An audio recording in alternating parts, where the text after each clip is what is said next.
Lumen nomor 11.852, 16 Januari 2025.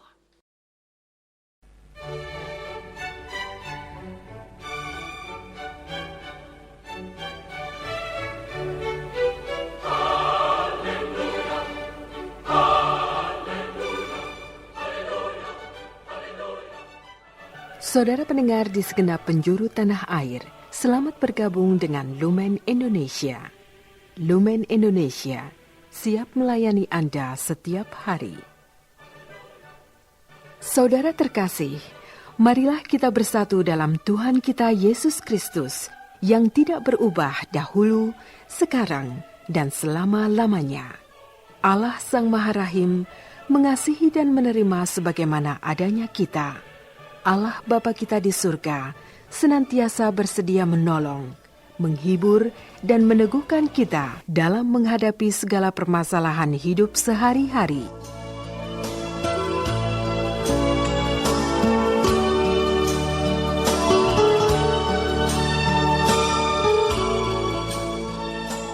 Saudara-saudari, marilah kita mendengarkan renungan dengan judul Kalau Engkau Mau, ya Tuhan.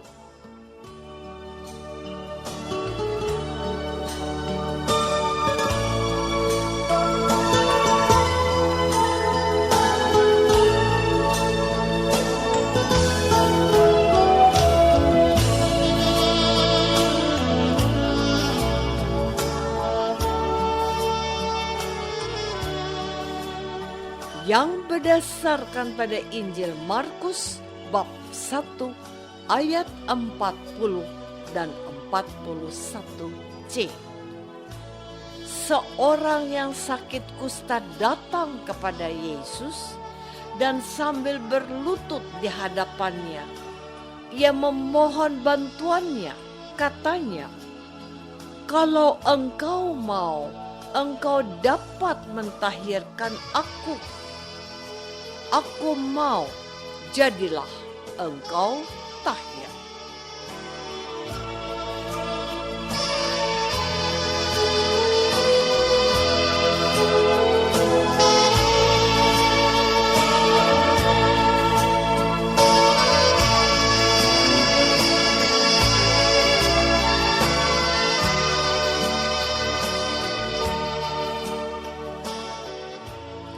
Dalam nama Bapa dan Putra dan Roh Kudus. Amin. Saudara-saudari terkasih dalam nama Tuhan Yesus Kristus, hidup ini adalah sebuah perjuangan. Kalau ingin ada perubahan, seseorang harus bergerak keluar dari dirinya sendiri. Orang yang lapar tidak akan menjadi kenyang kalau tidak makan. Maka ia akan berusaha keras bekerja untuk memperoleh sejumlah uang untuk bisa makan. Kalau orang sakit, ia harus menemui dokter yang bisa menyembuhkannya. Kalau orang kehilangan arah tujuan, ia harus bertanya kepada seseorang yang mungkin bisa membantunya menemukan alamat yang sedang dicarinya. Namun, tidak semua masalah bisa kita selesaikan dengan cara-cara kita. Kita terkadang harus berharap kepada Tuhan yang mempunyai jawaban atas persoalan kita. Ada orang yang kelewat percaya diri dan merasa bisa menyelesaikan persoalan hidupnya dan tidak mau melibatkan Tuhan dalam hidup mereka. Tapi dia lupa ada batas-batas yang harus disadari, bahwa ada sesuatu yang tidak bisa kita selesaikan tanpa restu dan berkat Tuhan. Apakah Anda percaya akan hal itu? Saudara-saudari terkasih, pada masa Yesus, penyakit kusta adalah penyakit yang boleh dikatakan tidak bisa disembuhkan. Orang-orang yang berderita kusta itu dikucilkan dari pergaulan umum. Mereka harus hidup di lingkungan terpisah, dijauhi oleh banyak orang. Orang-orang ini nyaris kehilangan harapannya. Seseorang yang menderita kusta menemukan harapannya dalam diri seorang guru muda yang bernama Yesus. Ia datang kepada Yesus, bersujud padanya dan tersungkur di hadapannya. Ia mohon bantuannya, katanya, "Kalau engkau mau, engkau dapat mentahirkan aku." Dalam keputusasaannya itu, ia menaruh harapan pada Yesus yang bisa menyembuhkannya. Entah apa yang menyebabkan dia begitu yakin bahwa kalau Yesus mau, Yesus pasti bisa menemukannya. Mungkin dia mendengar dari percakapan banyak orang kalau Yesus itu bisa menyembuhkan orang sakit, membuat orang lumpuh berjalan, membuat orang buta melihat, dan lain sebagainya. Atas dasar pengetahuannya itu, ia datang kepada Yesus untuk mendapatkan karunia yang sama seperti mereka yang telah disembuhkan oleh Yesus. Ia percaya Yesus bisa menyembuhkannya.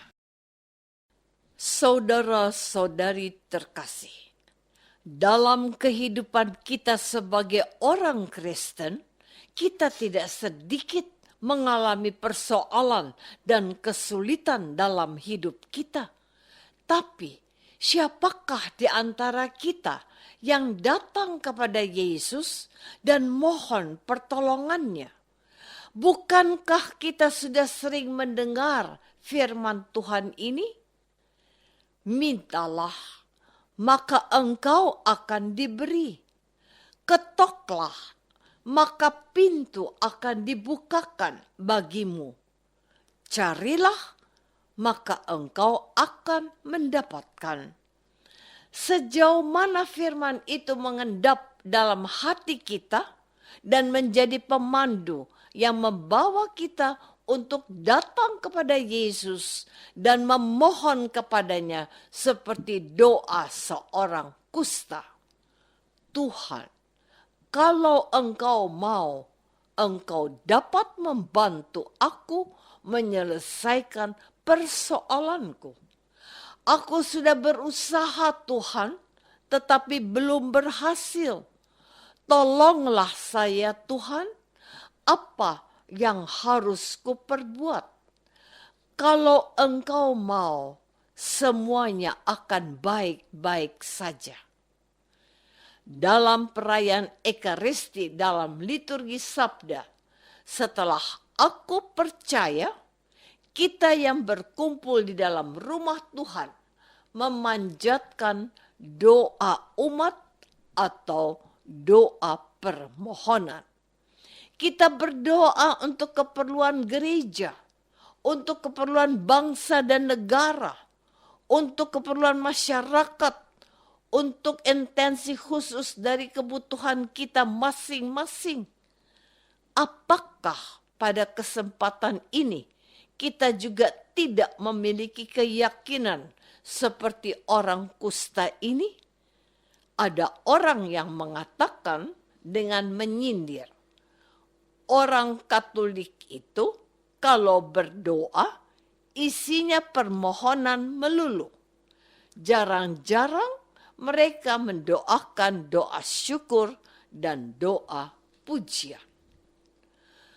Saudara-saudari terkasih, adakah yang salah dengan pernyataan orang yang mengatakan bahwa isi doa kita kebanyakan adalah doa permohonan. Satu kebenaran yang tidak bisa kita pungkiri adalah bahwa kita ini manusia lemah, manusia yang penuh dengan kekurangan.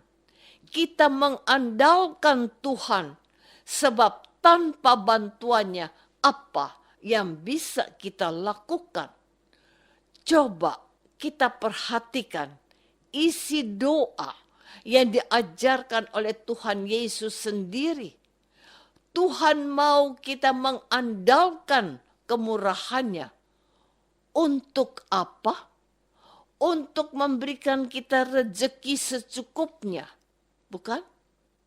Setidak-tidaknya untuk hari ini. Berilah kami rezeki pada hari ini. Rezeki itu bukan soal makanan saja. Rezeki itu adalah perlindungan Tuhan selama satu hari yang harus kita lalui. Rezeki itu kesehatan dan sukacita yang kita alami. Rezeki itu kebutuhan lain-lain yang diperlukan untuk hidup layak sebagai anak-anak Tuhan. Tuhan, Bapamu yang di surga tahu akan apa yang kamu perlukan sebelum kamu memintanya. Cukuplah kalau kamu katakan, berilah kami rezeki pada hari ini. Tuhan itu maha baik dan maha murah. Kita percaya kepada kasih-Nya. Dalam doamu, belajarlah dari orang kusta ini. Kalau Engkau mau ya Tuhan, kabulkanlah doa kami. Amin.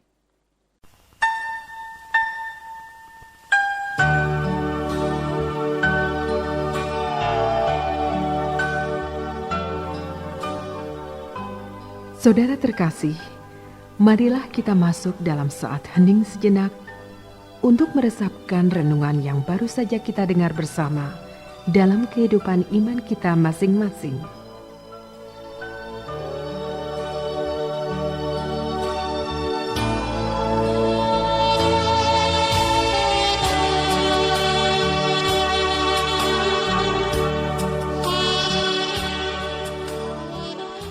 Apakah aku mengandalkan Tuhan dan percaya Ia pasti akan mengabulkan permohonanku?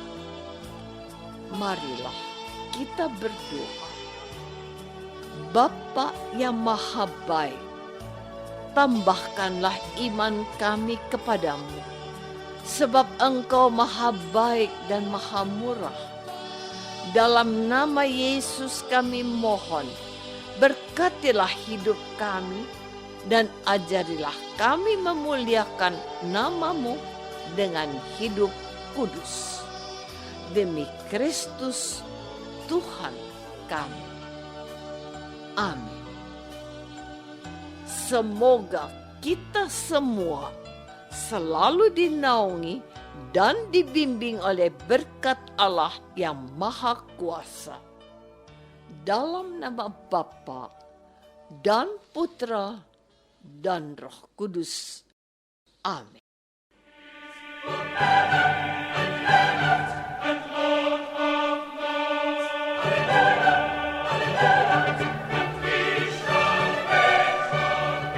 Dengan penuh kasih dan sukacita, Lumen Indonesia mengundang saudara-saudara seiman di segenap penjuru tanah air. Sekiranya ada tanggapan ataupun saran, kirimkan surat Anda ke Lumen Indonesia. Terima kasih atas perhatian Anda. Sampai berjumpa lagi dengan Lumen Indonesia pada waktu dan gelombang yang sama esok hari.